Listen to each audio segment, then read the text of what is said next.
Well, good morning. We're going to call this session of the City of Kenmore Land Use Hearing Examiner to order.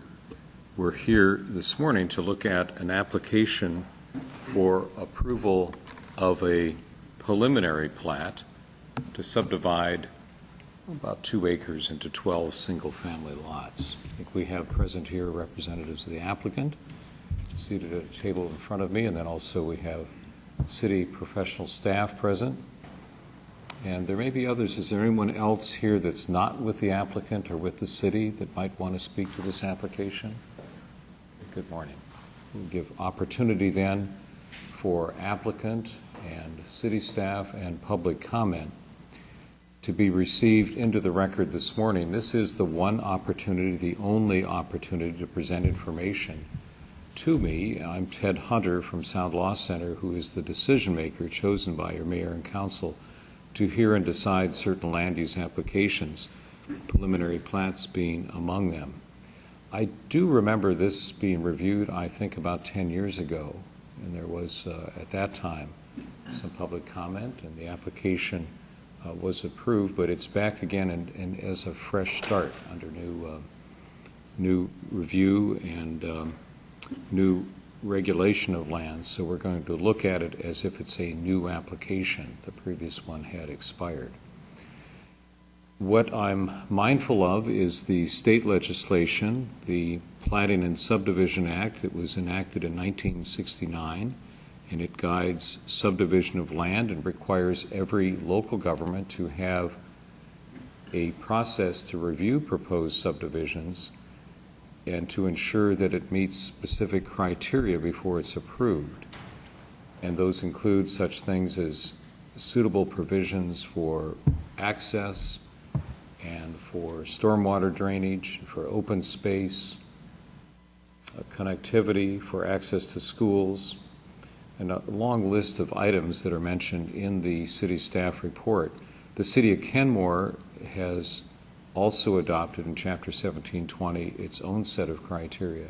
So that's what I use to determine if the proposal is consistent or can be conditioned to be consistent with those criteria. I have reviewed in advance of the hearing a number of exhibits. They've been marked as exhibits 1 through 28. They're in this notebook here in front of me. And generally, they relate to the environmental review of the decision, the reports on the geology of the site, the wetlands on the site, and give some information on what the proposal involves as far as how the lots might be subdivided. So that's all in front of us as well and has been available for review at the city for the past few weeks anyway. So it's important now that I get that information in front of me, and then we will close the record once we have the necessary exhibits and testimony, and then make a decision based on that record. We are being recorded this morning, and we ask that when you testify, you do so under oath or affirmation to help ensure the reliability of that record. So we'll begin now with the city presentation. We have present Andrew Bauer, who's a planner with the city and has reviewed this application and prepared a staff report and recommendation that's been available for review. There might even be copies here. Have they been distributed already to public and applicants? There's no copies here today, but they've been available. Okay. Yes. So they have been available, but Mr. Bauer has agreed to give a summary of that here this morning to get this hearing started. Good morning to you. Good morning. Please take the oath. Do you swear to tell truth and testimony you give today? I do. Thank you. Thank you. So we're here today for the Northshore Bridge preliminary subdivision. It's a subdivision of 2 existing parcels which are zoned R6, which is the city's zoning and density classification. It's residential, 6 units per acre. And so it's a proposal to subdivide these 2 acres into 12 single-family residential lots. The city recommends the examiner approve this subdivision subject to the conditions that are noted within the city's staff recommendation, which is exhibit number 1 on the list. So, as you noted, the subdivision application was previously approved, actually, in 2004, a separate subdivision application. And so that preliminary approval has since expired, and it's now in the form of a new application, subject to all current regulations that are in effect. We have the roads. Well, first off, some of the conditions have changed since it was previously approved. So back in 2004, several of the surrounding developments were either in the pipeline or were not constructed. And so now today, those surrounding developments that were considered in that 2004 subdivision, those now are built out and fully occupied and up and running. Many of those improvements are now constructed. And can you speak to that for a minute as far as any changes in comprehensive plan or zoning of surrounding properties? Has that been consistent since 2004? As far as I know, yes. I haven't done a complete kind of backward search of, of what the comprehensive plan designation and everything was. I can tell you, I don't believe the comp plan designation has changed. Some of the zoning standards which implement the comprehensive plan have changed. Okay. Are surrounding properties primarily R6 then? Yes.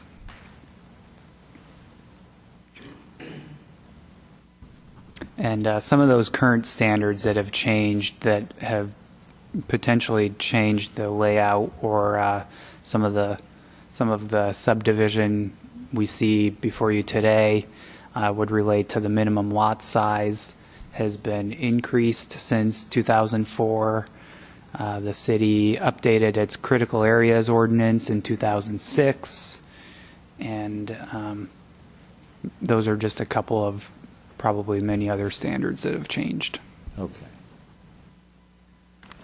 And since there isn't any claim of vesting or any desire to go back to 2004, we're really starting fresh. Correct. All those changes are ones we're now considering to be ones that apply to this application. Yes.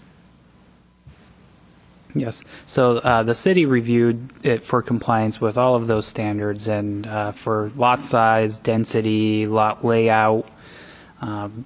So we have provisions in Title 17 which speak to the general layout and the access of a subdivision, and staff has come to the conclusion that it complies, as well as it complies with the lot dimensional standards, so lot size, width, and those standards in Title 18, the zoning code subdivision, also complies. There's roads abutting the project on 3 sides, and those are all essentially built out to current standard, and so there's very minimal change or improvement that's going to be necessary here in order to meet the current road standards. The subdivision is going to be constructing private access tracks onto the property to serve the new lots. So those are identified as tracks A and B on the preliminary plat map. This stormwater is actually going to be captured on site, and the adjacent Hawthorne Glen subdivision to the north, which is downhill of the subject plat, that detention facility was actually designed and sized to accommodate for runoff on the Northshore Ridge subdivision site. And the applicant's civil engineer is present today if there's more specific questions on the design or the treatment of the stormwater. I don't have questions on stormwater right now, except for perhaps you can describe the low-impact development techniques that does the city of Kenmore have that in place? Is that part of your review of stormwater, how that L&D might be implemented? Yeah, so the city has adopted with some amendments the 2009 King County Surface Water Design Manual, and I myself did not conduct the complete stormwater review, and I'm vaguely familiar with kind of how LID works its way into the stormwater review. I can tell you, though, that the city's civil engineer reviewed the applicant's design for compliance with the 2009 manual and the city's amendments, which I believe are in Chapter 1335 of the Municipal Code. And the conclusion is that the project complies with the stormwater requirements.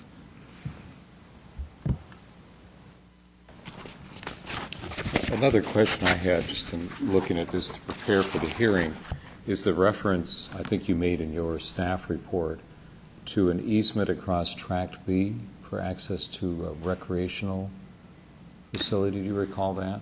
Yes. So we're recommending that an easement be placed over Tract B. So on the preliminary plat map, Tract C is designated for the on-site recreation space, which is a requirement of all new subdivisions. They allot some sort of on-site recreation space, kind of a common area for the property owners within the subdivision.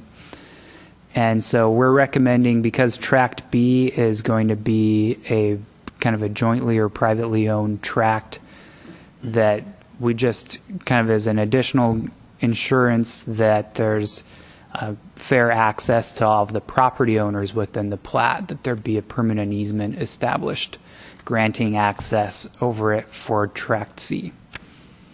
Okay, so that doesn't show on the applicant's submittal. It's something you'd want added before final plat approval. Correct. And in addition to that, we're looking at just the walking path from the other lots to Tract C, and would recommend that the applicant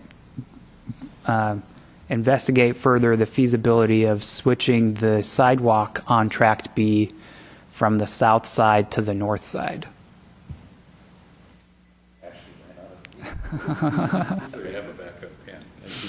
Yes.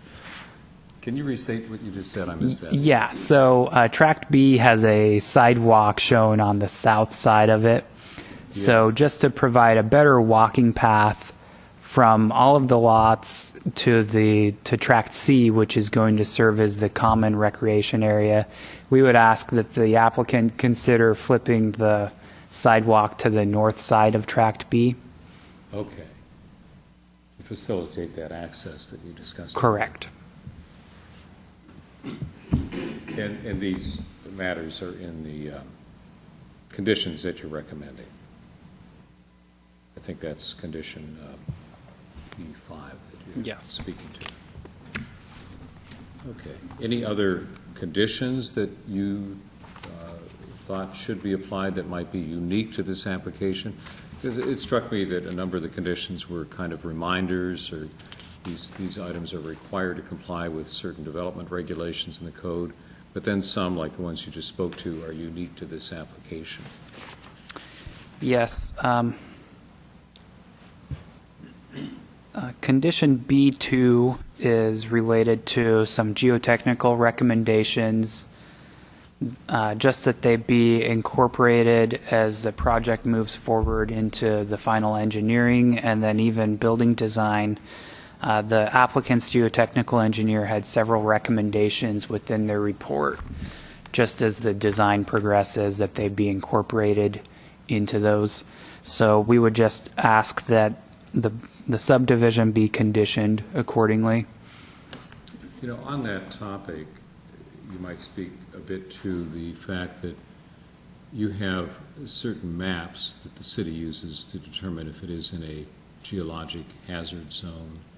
And here you determine that even though the map, I believe, showed it was, further investigation took it out of that category. Is that correct? That's correct. Yet it remains as an erosion hazard area? Yes. And did that as a planner, I'm not expecting you to be specifically aware of all this, but as I'm not, but I'm wondering about erosion hazard and geologic hazard. Is it kind of curious to be one and not the other, or does that happen at times? It does happen. So we have this broader category of geologic hazard in the critical areas code. And under that umbrella, we have primarily 3 designations that fall under the geologic hazard criteria. So we have an erosion hazard, a seismic hazard, and a landslide hazard. And so in this instance, the site remains considered an erosion hazard, which essentially outlines some pretty general performance standards and criteria which need to be implemented during construction and project design. There's no limitation on building or anything like that in an erosion hazard. Okay. All right, so you are aware of this, and this does happen from time to time? Yes. Any other conditions that might be unique to this application? Yes, probably the most other unique one is B4, which talks to Tract D. So currently on the site, there's an existing ground equipment enclosure for a wireless communication facility. And that wireless facility is in the right-of-way of 84th Avenue Northeast, and it's on an existing utility pole. And then associated with that is the ground equipment with all of the ground mechanical and electrical stuff for the, serving the wireless facility.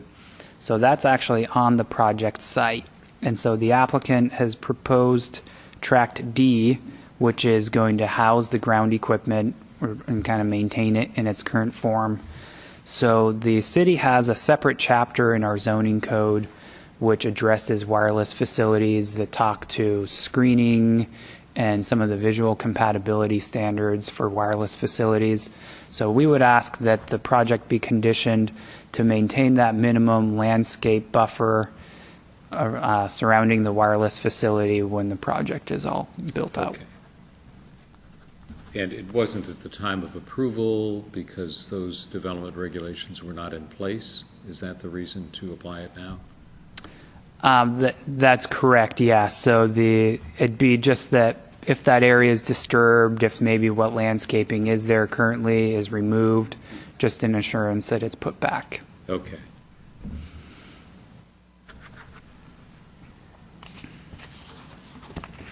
Very good. Well, thank you. I think that frames what we're looking at. You've given us the parameters of it and some of the special considerations that you looked at as a professional planner when you reviewed the application for consistency with the criteria. And I believe, as you stated earlier, you concluded then that it could be approved if these conditions were applied. In your review process, did you receive any public comment, and did you have any responses to public comment? Yes. So the staff report has a section on the public comments. So it's section 4, beginning on page 3, kind of outlines our public comments that were received. So there's a couple of opportunities for comment during this process, one of which occurs at the front end of the application, which is our standard notice of application. And in this instance, we folded in the review under SEPA, the State Environmental Policy Act. We've combined that comment period with our notice of application through the optional DNS process in the SEPA rules. So we received 5 comments during that notice of application period. The comments kind of generally related to some of the existing roadway conditions, concern for safety, the potential traffic impact.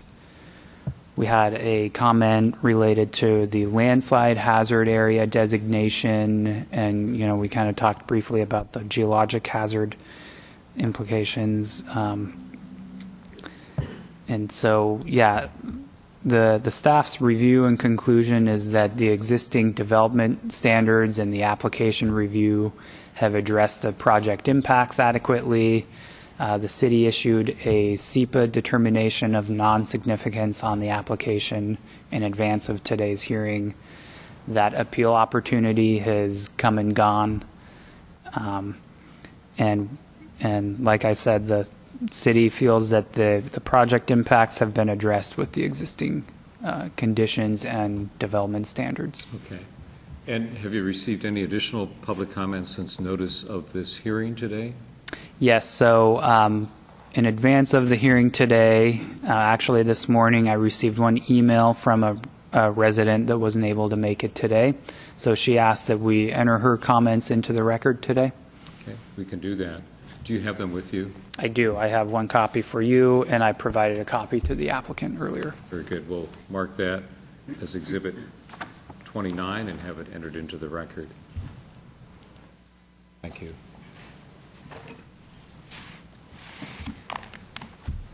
Did you want to provide any response to this comment at this time?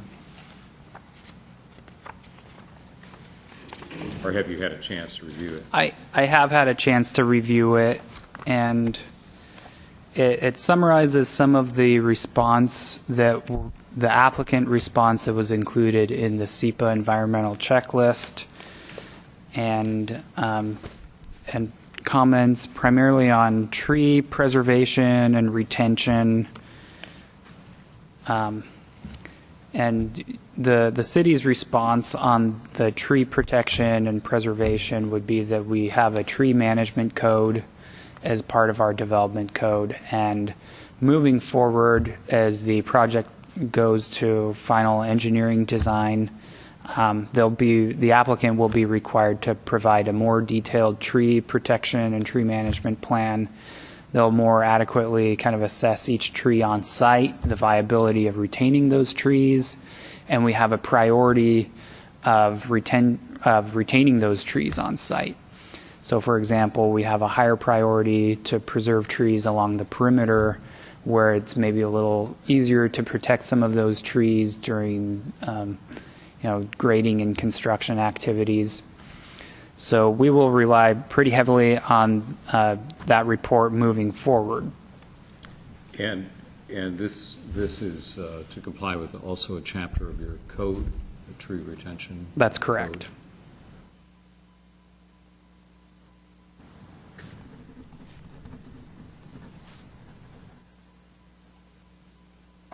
All right. Well, thank you, Mr. Bauer. Does that pretty well cover it, or do you have anything additional at this time? Yeah, I think that pretty well covers it. Well, thank you for presenting that. You mentioned public comment. We have received one public comment from the time of notice of hearing, and you spoke to the other 5 that were received earlier in response to notice of application.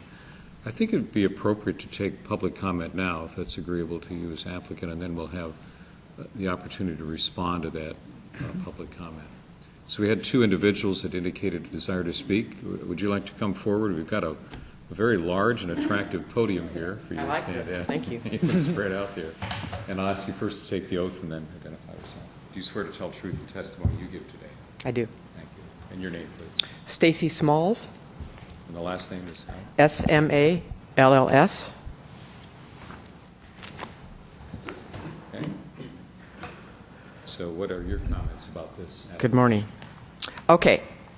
I was there 10 years ago when that first sign was up when I moved in, and so I've been on that street for a long time. I live on Northeast 163rd Place. When I moved in, there were the 5 houses directly across from, do you call these lots or plats, the numbers? I think the lots. Okay. The idea is to plat it into several lots. Gotcha. So I live directly across from lot 11 and 12. There's 5 houses there, as you see. Then there's the cul-de-sac, which there are 2 more houses there. And then there's another cul-de-sac that since has been built that's not on this list here, that has 4 more houses. Those are... Where's that then? To the north? Correct. They're right behind lots 12 and 7. Okay. And first off, one thing I wanted to say, there were a lot of people that wanted to come today. The 10 o'clock start was not conducive to their work times, obviously, and there's some people out of state, out of the country on vacation, but they would have had their chance to say something. But we've all talked, obviously, as you know. So when I moved in, there was those 5 houses plus the 2 more. So there were 7 houses there and only 1 child. Now, there's all those other houses have added. There's up to 11 kids that have lived on this cul-de-sac on Northeast 163rd Place. So when I saw this initial preliminary subdivision coming into effect here, my initial thought was that for sure all these houses were going to exit either onto 84th or Northeast 166th Street at the bottom. I looked closer and realized that it was zoned for lots 10, 11, and 12 to directly exit onto Northeast 163rd Place. Is that correct? That's the proposal? Is that correct, Yes. Mr. Bauer? Okay. Yes, it is. That just gave me a bunch of problems with that. First of all, our street, Northeast 163rd Place, is very narrow. It's very narrow. And as you know, the streets in the city seems to get smaller and narrower as they're being built. You cannot park a car on the side of any of the street, on my street there, and be able to get through if there's another car parked there. It's just, people don't park on the street outside of my house and my neighbors' houses because you cannot drive through there safely with children playing and all that. There's only one sidewalk. From my initial understanding when I spoke to Mr. Bauer, there would not be a sidewalk added with this new subdivision added on to Northeast 163rd, which also brought up some issues with me and for all the kids on the street. So with that street not being widened at all, I just don't understand how we could expect it to be a safe place. And, you know, the environmental impact statement has been done, and there's no record of any environmental impact to do with the environment. But I'm part of the environment. The children on the street are part of the environment. So what I would like to see happen, obviously we can't stop this from happening, it's going to happen, but 84th Avenue Northeast is a very wide street. It's newer, because when I moved in, it didn't go down the hill. It's a very wide street. You can park a car on either side of 84th and still get through the middle of that. Okay. There are no kids. There's one child. Of course, more places will be built, but there are no children that I ever see playing on this street. There's cul-de-sacs on Northeast 165th, and then at the bottom of the hill, Northeast 166, there's just one house across the street from there, the very bottom of that hill. There are just no kids that are on 84, excuse me, compared to what we have on our cul-de-sac already. So you add 3 more residences, you know, you figure there's going to be a whole lot more, you know. What I'd like to see happen, what my neighbors and I have talked about, is to not allow lots 10, 11, and 12 to exit onto 1 Northeast 163rd Street. Instead, have them make it, you know, work it, and they exit onto 84th. That's our big thing, that we're going to be adding at least possibly 6 more children, maybe more, who knows, these are large homes, onto where we've already had up to 11 kids on this street. You can't, it's just, they're worked very compact. The street is not very big and it's not very long. And that's our fear, that the safety of our children is impacted. We are part of the environment, and the street is just, and I know my neighbor Limas has figures more on the actual measurements, but that's what we're asking for, Mr. Hunter. It's just that's very straightforward, and I can see how that might make some sense. Tell me a little bit more about what you experience now on Northeast 163rd. Sure. You say it's narrow. It's got a cul-de-sac at the north It does. end. So it does. How much traffic do you see? Unfortunately, with the new street, with the D.R. Horton subdivision that just went in, which is also Northeast 163rd Place, I have had on a daily basis, I think between Limas and I are directing traffic and semis and the whole construction thing, because it's a brand new street, so nobody knew. So they're all coming down to just Amazon yesterday, Amazon Fresh. I go out there, I bet you're looking for a house that starts with 82, right? And he goes, oh yeah. I go, it's directly across here. So in addition to the normal traffic, I've been, for the last year and a half since the D.R. Horton thing went in, that's all I've done is direct traffic off of our street to there. So that's also a hard part. And how does that work off of your street? So they're going up 163rd? There's brand new street was put in. So when they Google all these delivery trucks, all these friends, family, real estate people to Google to find these new homes, they get my street because it's a brand new street. So the satellite doesn't know that that's a new street. And that's not accessed Correct. through 163? No, it's a dead end. Yeah, correct. But it's directly across Simons Road, Oh, okay. if you see what I'm saying. Yes. So anyway, that's one issue that's been a pain in our, for a long time. But that's probably going to just, go away as soon as people recognize Right. and the satellite gets updated. But before that, even before the D.R. Horton, it's a dead-end street. And I called and had the dead-end street put up a while ago because of the cars that keep coming down there. They think you can go through. You can't. The cars go flying down 84th, which is something I wish that Kenmore PD would pay attention to a little bit better. And I think maybe the people that live on 84th need to complain more. It's 25 miles an hour, and they go flying down that hill as it is. There's just a lot of traffic that turns into our street just to visit, neighbors coming, people coming, people delivering things. There's just a lot of traffic. And with up to 11 kids that we've had there, all under the age of, at the time, under the age of 12, that's where they play. So on a regular basis, kids have got to, everybody yells, freeze, or wait, everybody up sidewalk, get on the sidewalk. And we only have one sidewalk. Mm-hmm. And it's just, I don't know, I could go on about what I've seen, and I've lived there the longest of anybody on the street right now. Well, that's why I do have other questions for you. Sure.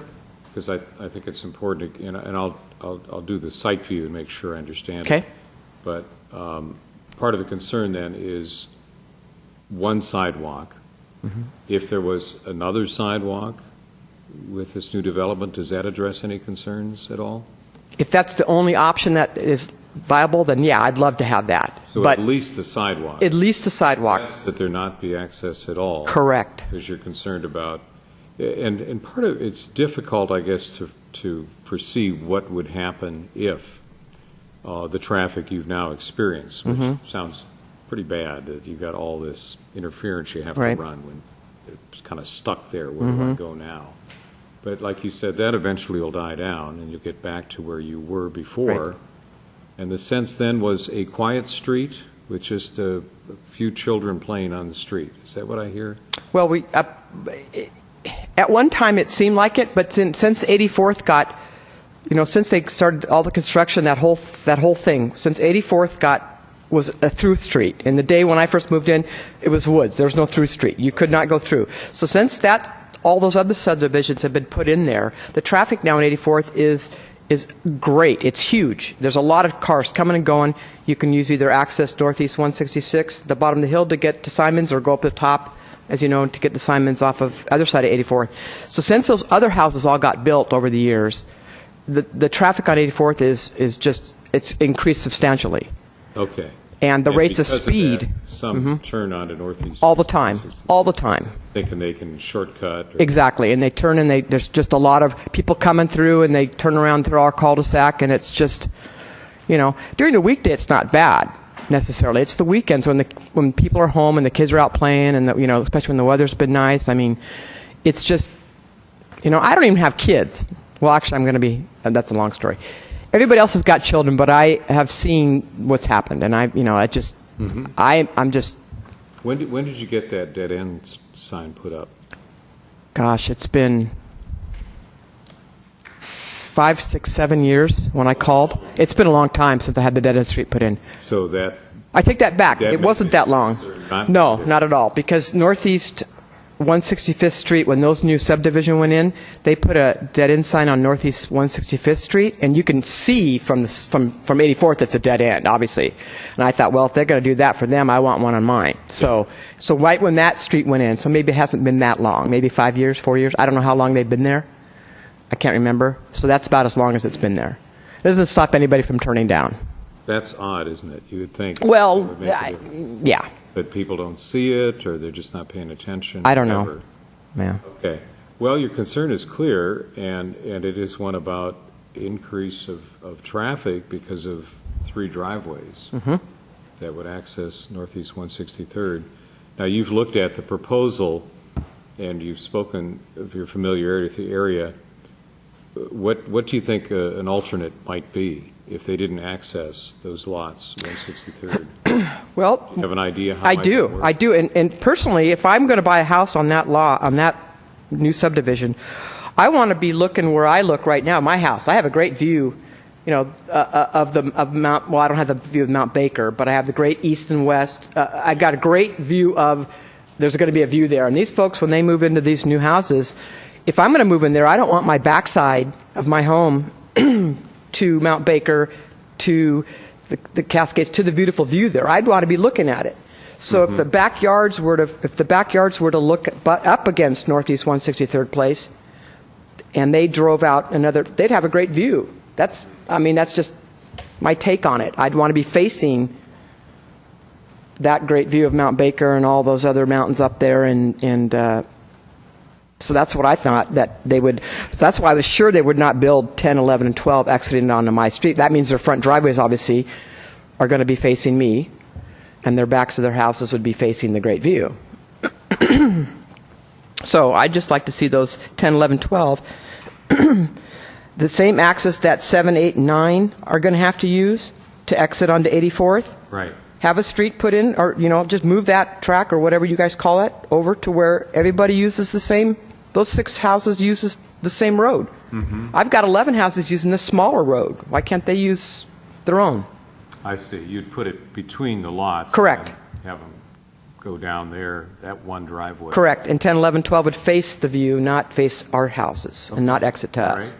Well, that's very clear. Let's find out Okay. why not and see where we can get going with dialogue on that. Thank you, sir. Thank you for bringing that Thank to you. my attention. We had another individual, too. Sir, do you have similar concerns that you want to come forward and speak to those? We'll first ask you to take the oath if you raise your hand. And do you swear to tell truth and Yes, I testimony do. you give? Thank you. Your I'm name? Lemonas Bladzias. I'm sorry, your name? Lemonas Bladzias. I'm going to have to, is that signed up somewhere? Yes, We have to- it's on the form. You're on a sign-up sheet? Yes. Okay, I'll get it off the sheet. The So- last name, though, please. Bladzias is a Bladzzius. Bladzias. Thank you. Mr. Vladius, what comments do you have about this proposal? I agree with Stacy completely about the kids' safety, our kids' safety on the street. And I guess I just would like to add to that the street looks to me, I don't know what the city code is for the street width, but it seems to me like it's 20 feet or so. Mm-hmm. And no sidewalk. So I guess I don't think that the addition to the sidewalk to the street would help the situation, as the project says that these lots 10, 11, 12 the driveways will be entering or exiting the 163rd Street. So I assume there will be cars parked on the street, like visitors. So that will create a big problem for the other cars to pass by and the safety of the kids. That's my main concern. So Do cars park on that street now? yes, they do, because there is no sidewalk. So if there are Okay. visitors coming, they would park on that side. I see. But that doesn't create a bigger problem, because it's not that often and not that many houses there. Mm-hmm. But I assume by adding a few more houses there, that would increase that problem. Got it. And so I just think that the sidewalk wouldn't solve the problem in case the driveways stay where they are, and the street should be widened to the whatever standards are for the safety. Okay. So you're proposing that if you would agree with Stacia Smalls that the street Yes, should be relocated or access should be relocated. Definitely. If not that, at least a sidewalk and at least widen the street. That's right. Okay. Makes sense to me. Yeah. Thank you Mhm. for your Thank you. comments. Is there anyone else present that had comments or questions or concerns? Okay. So we'll turn now to the applicant team and get first your responses to the city staff recommendation and then to the public comments that we heard. Who's going to speak for the applicant? Both of you? Both of us. Okay, I'll ask both of you then to take the oath. If you'd raise your hand, or do each of you swear to tell truth and testimony you give? I do. Thank you. You're going first. Yeah. My name is Jamie Schroeder with CPH Consultants. And Schroeder, is it? Yes. Jamie? Yep. And who are you with? CPH Consultants, and we are the civil engineer planning group. And are you an engineer yourself? Yes. Licensed engineer? In what field is your expertise? General civil engineering, so we would do kind of the basis for all the utility design and roadway. We have specialists for geotech and traffic engineering here as well. Mm-hmm. So I guess to start with, we are agreeable to all the city conditions that are listed in the staff report. So we don't see any issues meeting those and completing those with the final engineering design as we go through for construction plans. I know there was one comment regarding the tree plans, and we will go through and make a formal tree plan. At this point, we haven't done a formal design on that, but we are proposing to meet the city standards in terms of codes. And on that, how do the neighbors or the residents in the area get notified of that? Because there's nothing to review today, and clearly trees are important to a number of people that have commented. And I think we'd all agree if we lived in the area and there was a tree on a common lot line or near it, Yeah. you might want to know about it before it's down and you can't do anything about it. And maybe there's ways to protect. Is there some process, Mr. Bauer, maybe you can speak to this too, where those that are in the area that clearly have now been viewing trees and some will be removed, is there some way to involve them in review of the proposed tree plan? Yeah, not for the tree plan in general, other than maybe neighbors coming back in and posing the question to city staff. I'm more than happy always to sit down with neighboring property owners and go through a plan in detail of what it is. And I know that to be true. My question is more about how do they know? Yeah, so forward, and it has to be done and approved before a final plat can be approved. But that's kind of could be a long period, could be 5 years or Right. more. So, well, to get to your Public review of that. Yeah, to get to your point on if it was on a common property line, as part of the tree plan, we'll have any trees to which the root zone or the drip line extends onto the subdivision site. We'll ask those be identified as part of the tree survey. And so if those are going to be impacted in any way, so if the root zone is off-site and it's on a neighboring property owner and the subdivision is going to be doing any disturbance into that root zone, we're going to get, well, first off, we're going to have the applicant's arborist assess that in detail and weigh in on recommendations to best protect that tree. But then further, we'll have the applicant and at times the city as well kind of reach out to that property owner and get them involved.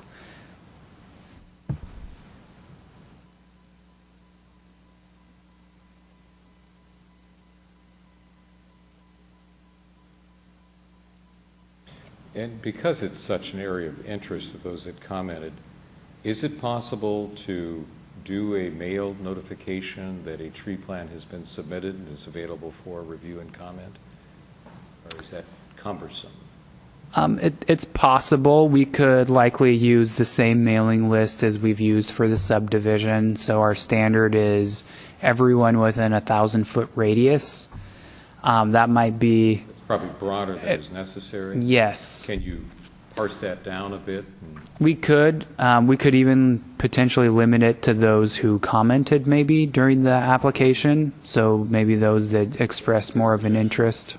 Yeah, if the city's willing to do that, because it strikes me in looking at a lot of different plat proposals, often we do have a tree, or at least a preliminary tree retention plan at this stage. I know it's not required, but it is a helpful notification, and it's one of those areas that I'm sure you've experienced too as a planner. There's a lot of public interest in just certain trees especially, and what trees are proposed for removal. So that's a good suggestion. Could we add that to the conditions, and of course the applicant would be involved in that as well. Would you object to that if there would be public notification for those that commented on this application, that they be notified of the availability of a tree retention plan and be given an opportunity to comment? Okay, we'll do that then. Yeah, I would just ask that we clarify whether that's posting the notice on site as well, or if it's just simply a mailer. What makes most sense to you? I think, there's definitely some value in maybe posting it on site as well. As far as I know, I believe there's 2 notice boards on this site, so we could post notice on both of those notice boards as well as provide a mailer. Always best to do more rather than less when there's a concern involved from the public, that it doesn't look like you're hiding anything, and I think that's what the applicant is recognizing too. Let's bring it out. So once the tree plan is submitted to the city, notice be given to the public.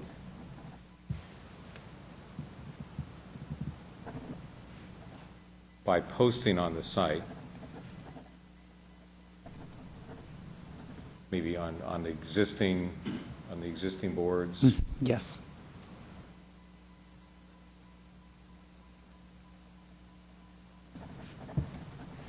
And mailing to those who commented on this application. Does that seem right?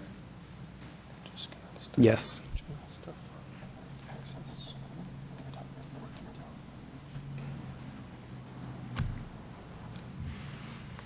And the notice is just, it's available for review. And I suppose a 2-week period is suitable for that? That you're in the position then of, and with the applicant, looking at now what's been identified as specific trees for removal, and maybe there's some special considerations, so you're able to get that information in. Yeah. And probably be very helpful. People that have lived around them know a lot more about this one loses branches every year, or we think it should be taken out even though you didn't identify it because it looks like it's diseased. So that kind of dialogue would ensue. Yes. 2-week period, too long or about right? I think anywhere from 2 to 3 weeks is reasonable. 3 weeks is our standard.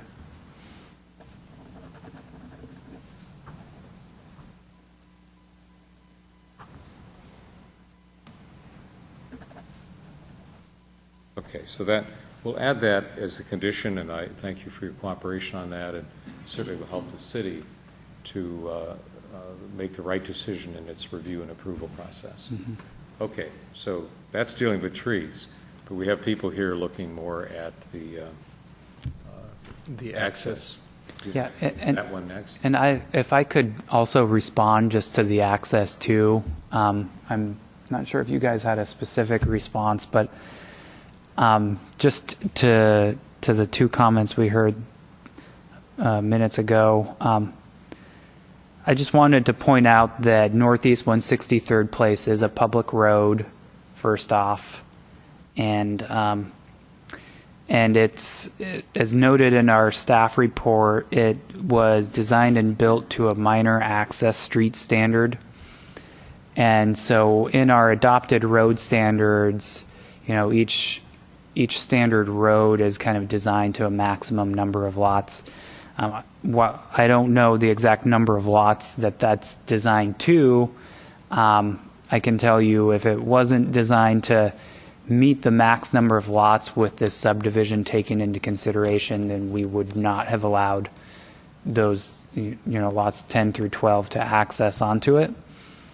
Are we confident there hasn't been a waiver of the standards? Because that sometimes happens.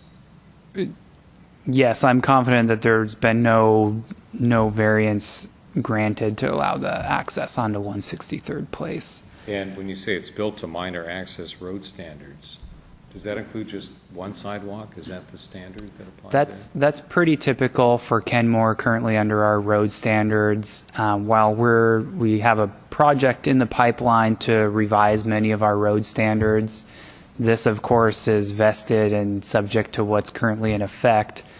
So while personally I would agree that more sidewalks are always better, this is sort of the minimum standard with this current road configuration.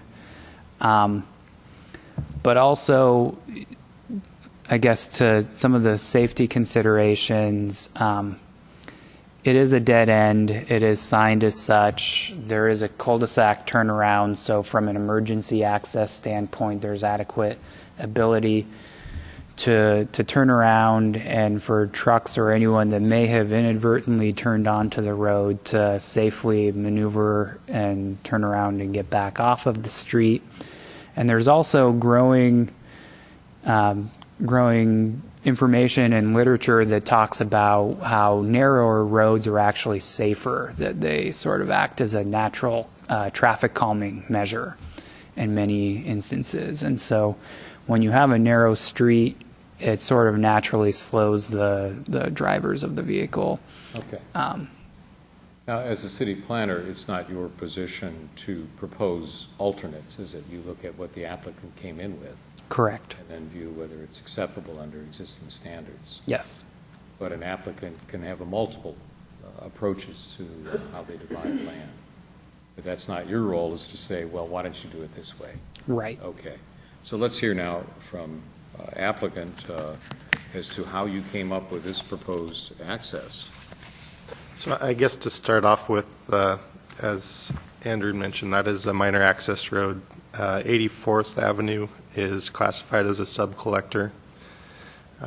So currently, tracks A and B are joint use driveways, meaning they can only serve 2 lots. And it's spelled out clearly in the staff report where each lot is proposed to access from currently. So let's take a look at, what is the, you have between lots 8 and 11 and 9 and 10? There's, Identification. It's not. there is an easement for sewer and storm drainage. That's a sewer easement and storm drainage easement, and you intend to use that for sewer and drainage? Correct. And how wide is that easement? We have 10-foot wide on either lot, so 20-foot total there. Mm-hmm. So the way those lots, there's quite a bit grade as you go south to north on the property. So we expect lots 10, 11, 12 will probably have a significant drop, probably be a daylight type home where you would have a basement come off the back of the home. And that drop is only there, not where you propose track B? Excuse me, can you repeat that? Well, you're saying there's a slope that runs north to south? Is that right? The opposite, south to north. South to north.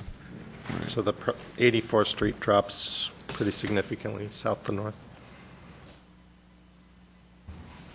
So those easements are there because we would have a difficult time serving the sewer from 63rd Street or so on. So we've put the sewers in the back of those homes for the gravity flow. Well, you heard the suggestion that Stacy brought forward. Why not? Why couldn't that be access? So I guess to start off on that, there are some other concerns in terms of roadway design we'd have to look at. If we did do a road through there, it would be a full-on road. I mean, it would be similar to what 63rd Place is. So there are some requirements in terms of intersection spacing. So we typically, I couldn't tell you offhand what the exact number is, but it wouldn't meet the intersection spacing requirement between roads if we put it there. Well, I don't know if that is that. What's the depth of the lot 10?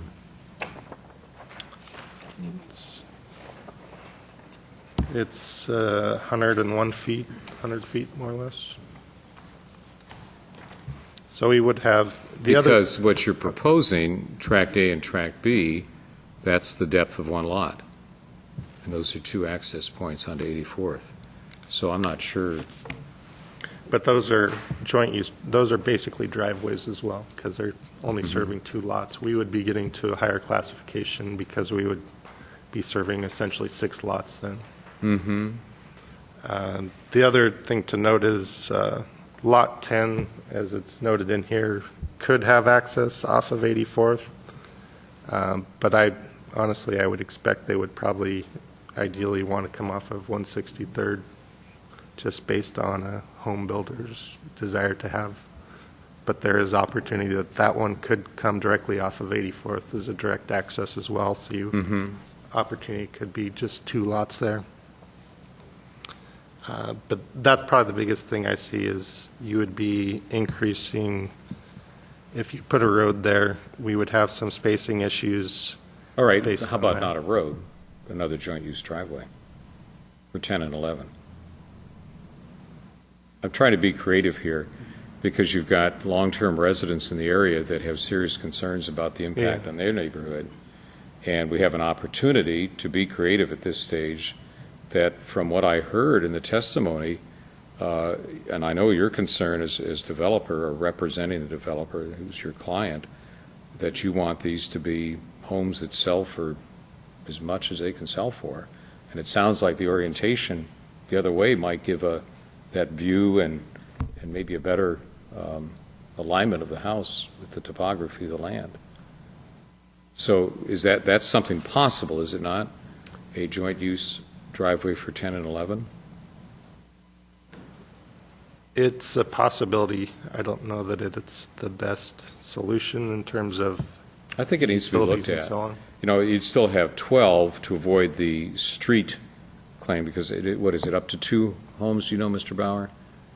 So 2 can be called a joint use driveway, and that's what you've got for the Tract A and Tract B.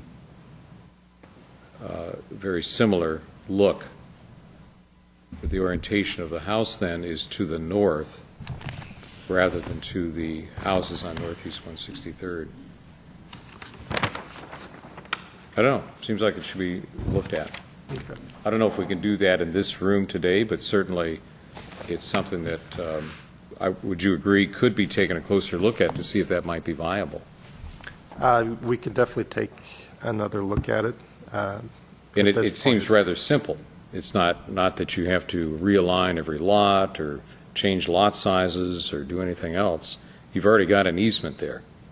And although it's 10 foot on each lot, you've got enough room in your lots, don't you, to adjust that? We would have to look at that because it will reduce the size of those lots pretty significantly, along with the setbacks that would come from those. So it would take away from those lots along with the grading that's already happening on these things. So it would make a substantial change. It would, but now's the time to look at it at the preliminary plat stage, because if you get into it further, it would be more and more challenging to make those changes. I'd also like this opportunity to let our traffic engineer speak. He can speak to some of the detail of the roads and so on. So I'd like to have him give us his thoughts. Right. We're not going to let this go. I want to come back to it and see if there are other impediments, because it seems to offer a possible resolution concerning negative impact on surrounding neighborhoods. I was looking for your proposed lot size. What sheet that's on?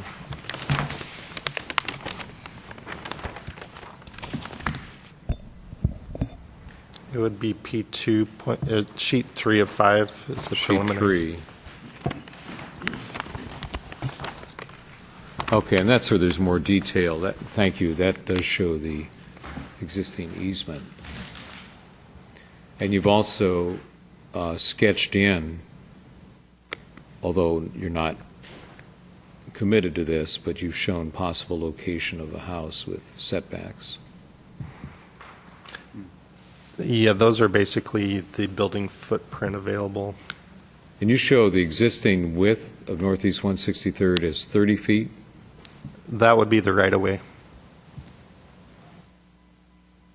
So the existing right-of-way is 30 feet.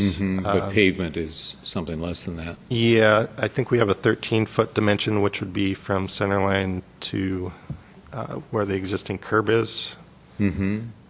I don't know if that's exactly half. I believe it's between, we'd have to measure for sure, but it's around 23, 24 feet, I believe. So there is room for a sidewalk there if you went that direction?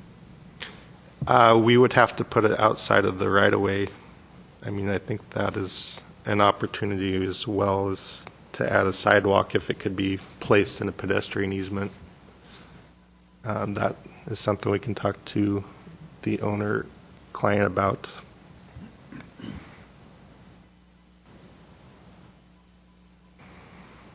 Okay, well, there might be some opportunities. You know, Lot 10 is proposed at almost 6,900 square feet, so there's a possibility to do some lot line adjustment and still meet the minimum lot standards. Anyway, you had someone else you wanted to speak to this issue? Yeah, we were going to have our traffic engineer.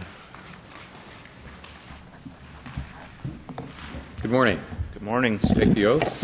You swear to tell truth and testimony you give today. I do. Thank you. And your name, please? I'm Brad Lincoln with Gibson Traffic Consultants. Brad Lincoln? Brad Lincoln, correct. Like Abe. Correct. Okay. And what is your expertise? I'm a registered professional civil engineer in the state of Washington, and I have done the traffic impact analysis Okay. for the development. And we have that in as one of our exhibits, do we? I would assume so. It's part of the record. See if I can get that in front of me. Is that what you're going to speak to? No, I was going to just mention the 163rd. So the King County, the city of Kenmore utilizes the King County roadway standards, and 163rd classified as a local access. The standard is 22 feet of pavement, and the Local access or minor access? Mr. Bauer used the term minor access. well, I road. think it's minor local access is how it's in the standard. Minor local access? I have the I standard mean, here. these terms carry a lot of weight because they're very, And I misstated. It's minor access. minor You're access. right. Okay, so you Sorry about agree that. it's a minor access road Correct. with a 22-foot pavement requirement? That's correct.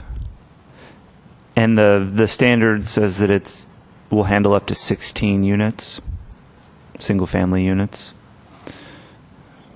My count showed that there's 10 out there now, and that the additional 3 would then we're at 13 and within the acceptable King County standard. All right. That's just what I wanted to make sure that's on the record when we're going through the process. The use that's proposed for 163rd would meet the standard that it's been designed to Right. and constructed to. Right. So, But meeting the standard of a King County road manual may not mean that it is meeting the criteria for suitable access to lots. Would you agree with that? I mean, typically in your field, you say, well, if it meets the standard, then it must be done. But wouldn't you agree, as I introduced this hearing, we're looking at 5817 Subdivision Act, Chapter 1720 Kenmore Subdivision Act, which has a different phrasing. It's not so specific and objective as your road standards that say 22 foot of pavement, one side has a sidewalk, handle up to 16 homes, boom, it's done. Because the standard that I'm looking at is a suitable provision for access, which, wouldn't you agree, is a little bit different view, maybe more subjective? I don't know the specificity of the code that you just referenced. I'd have to look at that. As far as I don't know what the coding of the wording of the code section. Okay. So, in order to comment on that, I'd need to look at it a little bit clearer. What it says is that a subdivision must make suitable provision for access, stormwater. So that's the test phrase. And I would say 163rd would meet suitable provision for access. Agreed, no doubt about it. It would meet that. Might there be other accesses that also would meet that? I would say that there are probably a myriad of options for this development. That option gets narrower, but Okay. Yes. Well, that's helpful. So thank you. We need to look to the minor access road standards, and your testimony is it meets those standards, and therefore that does qualify as suitable provision. That's I correct. would agree, that's true. There may be others, and that's what we're kind of exploring, but you're not exploring those in your testimony. Yeah, I haven't looked at it. Okay. That hasn't been proposed, so. Okay, very good. Well, thank you for being here.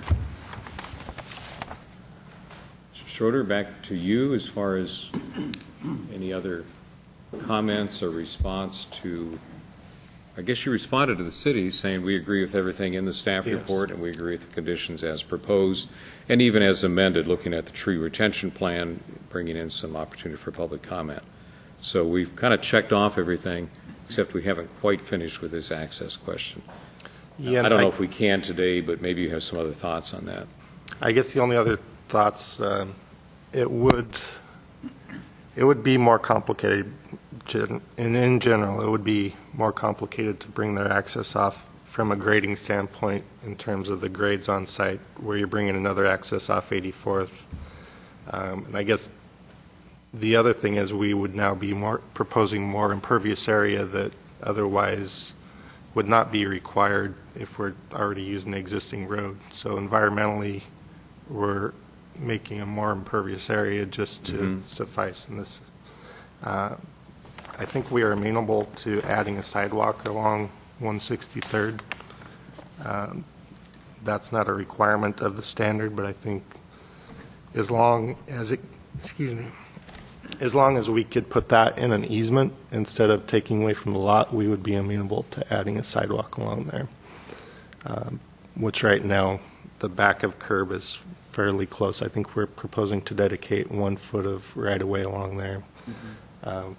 We'd prefer not to take more out of those lots, just giving, we show a building pad area on there, but those are just the building setbacks are allowed. In practicality, you're not going to build that whole area. Yeah, from the city's perspective, subject to approval from our Public Works Department, I think, more sidewalk is never a bad thing. The only question here is that it would be in some type of an easement as opposed to in the public right-of-way. So that'd be the only, I guess, unresolved matter from my standpoint. But I've seen, there's sidewalks on other private roads, so this would be a little unique. It'd be a sidewalk on a public road that's in an easement on private property, but would function the same nonetheless. So I think that'd be acceptable. I do agree with Jamie's remark, flipping the access and adding another joint use driveway would add the more impervious area. It would potentially take away from area for tree protection or maybe even tree replacement. And I'm always hesitant to add more of those tracks just from an emergency access standpoint. I know that, while we have many of them throughout the city, whenever there's an ability to access onto an existing public road, that's always the preference from the city's standpoint, just because there's the city has a little more control in terms of the maintenance and the condition of that road. It's more easily to enforce parking, should there be, future parking issues and other potential obstructions for emergency access. So what about the lot then, Lot 10, that's on 84th Avenue? Is that one that would, as you just stated, the existing, would it be best to access 84th?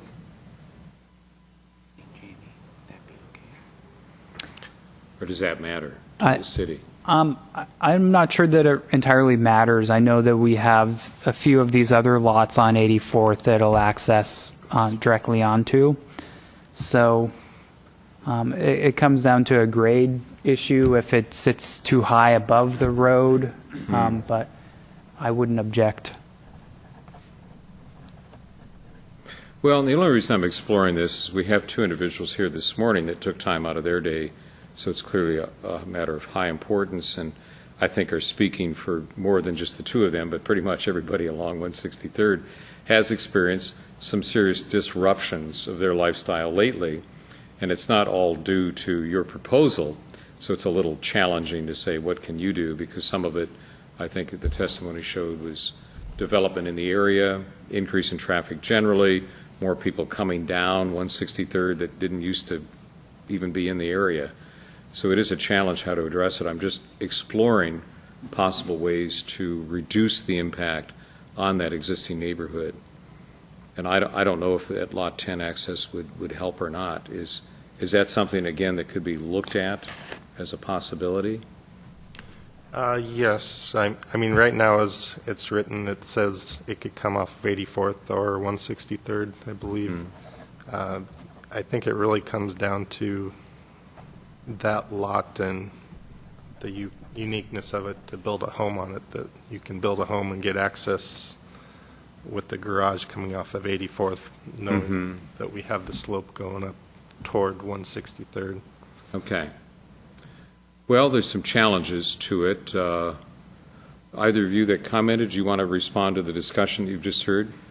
Yes, thank you. Read my mind.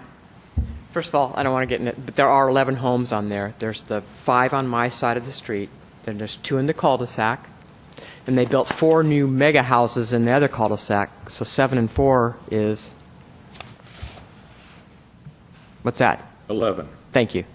There are 11 homes there. Trust me, because when they built those 4 mega homes in there, we were all going, how are they going to build those? I mean, these are 4,300 square foot homes that they built down there, and they all share, and they cannot park on their cul-de-sac anywhere because the garbage, nobody can get down there. So you cannot park anywhere in their cul-de-sac. They're in Friends. It's a very tight, I mean, one of the tightest areas I've ever seen, if you're familiar with that. I know you are.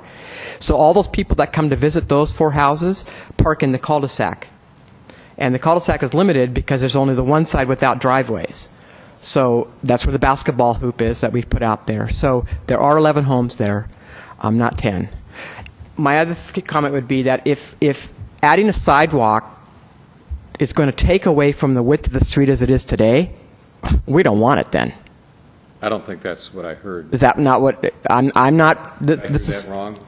No, it would be beyond where. Okay, excellent. Then it, that, and if you could get lot 10 onto 84th, I mean, I guess I'm just a homeowner. I don't know all these, how this is all done. I don't know all this environmental stuff. I don't know the gradings and all this stuff. I'm just coming from a standpoint of what I've seen in the last 10 plus years living there, what we've experienced on that street of adding those homes.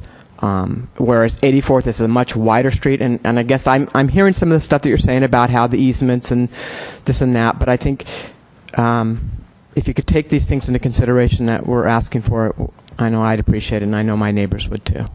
And that's what I hear from the applicant's representative, is a willingness to take a real hard look at that, and Mr. Bauer on behalf of the city too.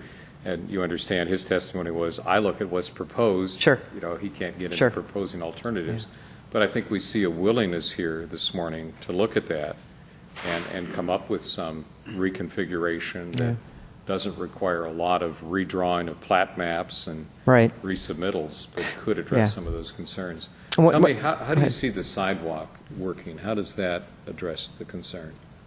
Because then the kids that are on the street that are in certain, they don't have to run across the street to get to another sidewalk. If they're for safety, they can go up to this side street. Because if there's there will be cars. And as Limas and I know, we don't like it when our neighbors on those 5 houses have their friends park on the street by the woodside, on the woodside. We don't like it because when I back out of my driveway, I run right into them. There's just that tight of an area when you back out. So we ask all of our friends to park in the cul-de-sac if they visit us, if there's no room in our driveway. So you add that, and then you add 3 more homes. That cul-de-sac's getting full now. There's no place for anybody to park. So they're going to be parking on that street, which is Would there be no parking allowed? Well, I would love that. It blocks the view of kids that are playing, as you know, when they come around the corner. I would love to have that, say that, no parking on the street. I know that on 84th up above they have that, no parking on pavement going down, because it is such a tight squeeze. You cannot get 2 cars through there at all, period. So there's no parking on this side. But we have all, like I said, people still park there. But they would with no parking signs as well, but there's enforcement possibility. And just one thing for the deer, I'm going to miss the deer. there's a whole family that has lived up on that ridge forever, and it's great every year, and they come right to that. And now they're not going to do that anymore, but that's part of what we've done up there. Not just this, but everybody up there. The deer, they're not going to come by anymore, and there's a deer crossing sign right up there on Simons, and they're not going to be there anymore, and it's sad to see them go. And I watch them walk down our street in the middle of the afternoon, and I can look around. I sat out there and watched these deer walk by, and they go, it's just beautiful, but that's going to be gone too. So, well, I appreciate your progress. perspective. You know, change comes. It's not always the way it is. desirable to those who've been understand. there, but you understand that's what the city does. I do. So let's look a little bit more Thank you. at the sidewalk. Thank you for that. And the no parking. Is no parking something the city of Kenmore has explored with other areas of the city? Yeah, from time to time, during the development review stage, we do have a track record. Normally it's coming from the fire marshal who's looking at this from a practical emergency access standpoint. So they'll typically request that a road be signed no parking. Mm-hmm. And then sometimes our Public Works Department, upon further review of just how a road functions, will install no parking signage. And as It's you up to the residents in that area to call in problems. It's not, the city isn't going around and typically, enforcing. yes, yeah, up to the residents. And here, the suggestion is from Stacy Smalls that it would increase the safety for children that are using that dead-end street as kind of a playground area, or could. Okay. Yeah. So that's a possibility. Okay, any further comments, Mr. Schroeder? I believe we'd like to, Dave Kaiser with the owners would like to speak. Oh, okay. I was the applicant also. All right, please come forward and take the oath. Do you swear to tell the truth and testimony you give today? I do. And your name again? Dave Kaiser, excuse me, Kaiser. I might be able to help resolve. What's your role in this? I'm the engineering director for Northshore Utility District. Okay.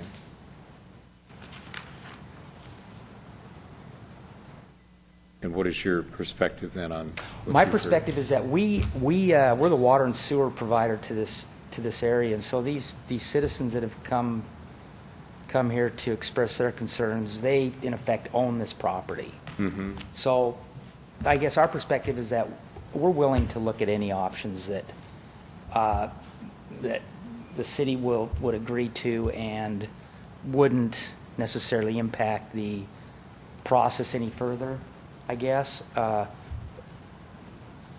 Let me talk about a couple issues that you've raised here. One would be the access tract, the additional access tract that you've suggested to serve lots 10 and 11, I guess it is, or 11 and 12. Right now we're wrestling with a problem in our district that was created in the 70s, where developers were allowed to build private access roads and extend private water service lines into these access roads. And now we've got failing access roads and failing private water service lines that the private citizens are required to maintain and repair. So you drive around the city of Kenmore, and we've identified 92 locations where you've got the private citizen digging up his private road to repair his private water service line, and then going down to Home Depot and buying temporary asphalt mix and patching that private road with the asphalt mix.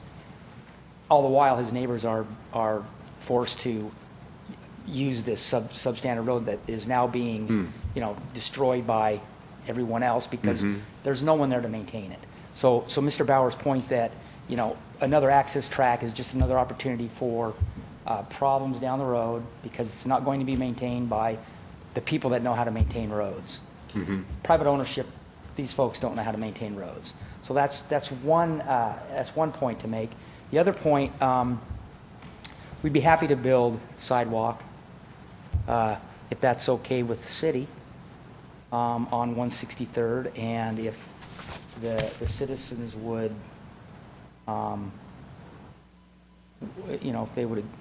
if that would help their concern, I don't know why we can't consider taking a Lot 10 access off 84th. I mean, we've got bright people here. We can figure out how to build a garage that is built on a slope. We can do that. I mean, I'm sure it's been done. So I think that the access to Lot 10 off of 84th isn't an issue. And I think the sidewalks aren't an issue as long as, that helps ease the pain for the neighbors. And we could look at another access tract. We could look at that, but I'm just telling you, I don't think it's a good idea. The city doesn't, they've expressed their concerns, but if that's what we need to do to make this work for the people in the neighborhood, then we're willing to do that. Is that okay with you guys? Okay. Thank you. Well, we have a very cooperative applicant, and I appreciate your perspective that Sure.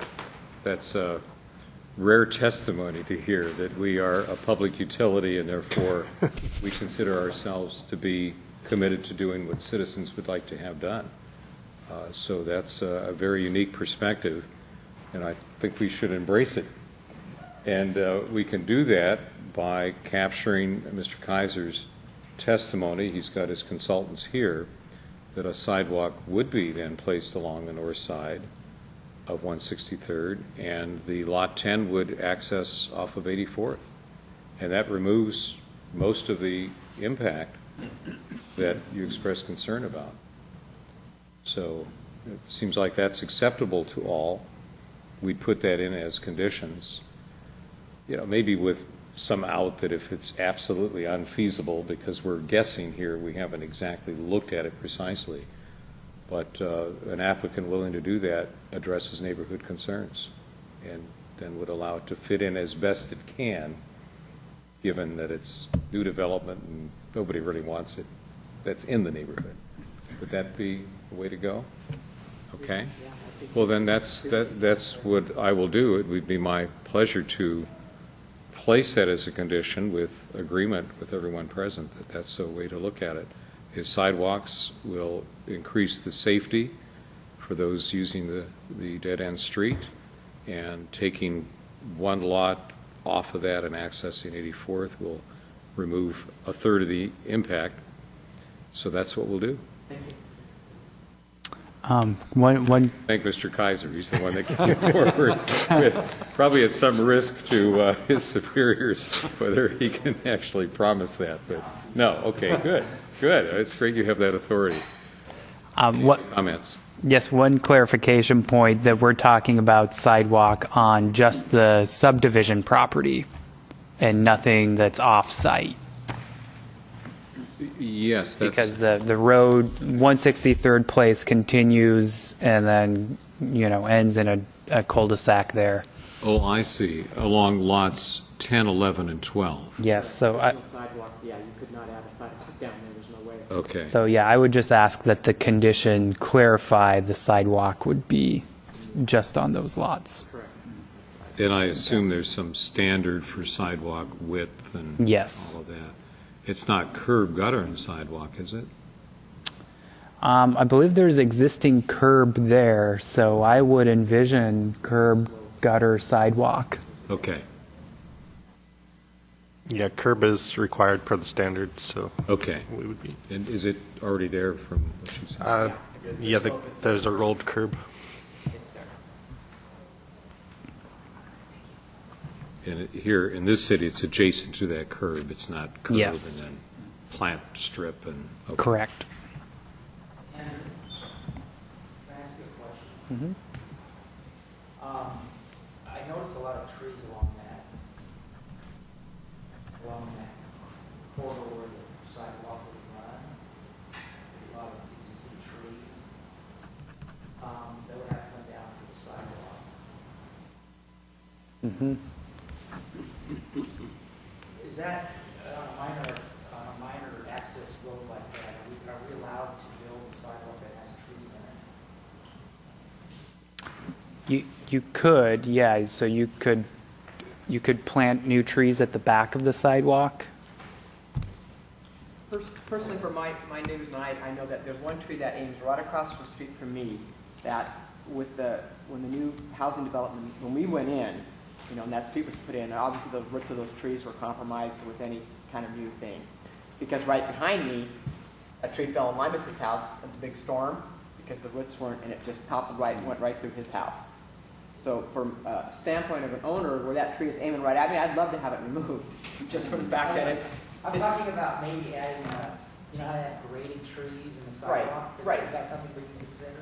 Just to put some trees back? Yeah, I mean, we'd have to look at that specifically. I don't think we'd rule it out, but yeah, something that would still function with the sidewalk. Like Okay. right here. Yeah, and I'm going to curtail this discussion. I think it's a healthy one, but I want to make certain we're on the record. I'm going to summarize what Mr. Kaiser did ask about trees within the sidewalk, something the city can entertain, is wanted to look at. Those kinds of details need to be ironed out. But for the purpose of this hearing, I think we've reached a closing point, unless, Mr. Schroeder, do you have anything further? No, I Not at think this time. we've summed Okay. it up. Okay, so we're going to sum it up, and we have agreement from the applicant on all city conditions and then a willingness to add some additional conditions to address the concerns raised by the public here this morning, and that's how I will prepare the decision and approve this preliminary plat with the revised conditions. That'll be done within the next 10 days. So I thank you all for your civility and cooperation attending here this morning, especially an applicant that's willing to go the extra step and address the neighborhood concerns. Question, how will we be notified? By email address that we put on there, or? Of the decision itself, I think the city mails out to parties of record. Yeah. So you're Yes. a party of record, you'll get one mailed to you directly. Okay. All right? Thank you. Thank you. We will now then at 11:30 adjourn for the day. So Jane, thank you. Yeah.